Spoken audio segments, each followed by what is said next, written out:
অনেক দিন কোথাও বেড়াতে যাওয়া হয়নি, তাই আজকে রেডি সেডি হয়ে পড়লাম বেড়াতে যাওয়ার জন্য। আর তাড়াতাড়ি টোটোতে উঠে পড়লাম আর পৌঁছে গেলাম এই সিলেদার্সের সামনে। আর মেদিনীপুরে সিলেদার্সের সিলেটা আছে আর বাকিটা উদা হয়ে গেছে, তাই দেখে আমাদের অনেকটা হাসি পাচ্ছিল।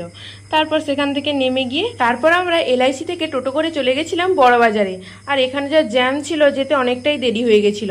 নেক্সট আমরা চলে গেলাম এই ছাতা দোকানটায়, আর সেখান থেকে অনেকগুলো ছাতার কালেকশন দেখে নিয়েছিলাম আর একটা পছন্দ করে নিয়ে নিয়েছিলাম। তো সেটা একদম লাস্টেই দেখাবো তোমাদের। ছাতা কেনার পর আমরা চলে গেলাম শপিং মলে, অনেক কিছু শপিং করার ছিল।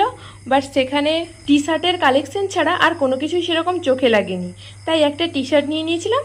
তারপরে এখানে ভিডিও করে নিয়েছিলাম কিছু, আর ট্রায়াল রুমে ঢুকে একটু ঢং করছিলাম। আর তারপরে চলে এসেছিলাম মেসে। আসার পথে আমরা একটা জুয়েলারি দোকানে ঢুকেছিলাম আর সেখান থেকে কিছু জিনিস কিনে নিয়েছি। তো আজকে আমরা এই দুটো ছাতা নিয়েছিলাম, কানের ইয়ারিং নিয়েছিলাম, আর এই সিলেদাস থেকে এই ব্যাগটা নিয়েছিলাম। তো আরও অনেক কিছু জিনিস নিয়েছিলাম। শোভা।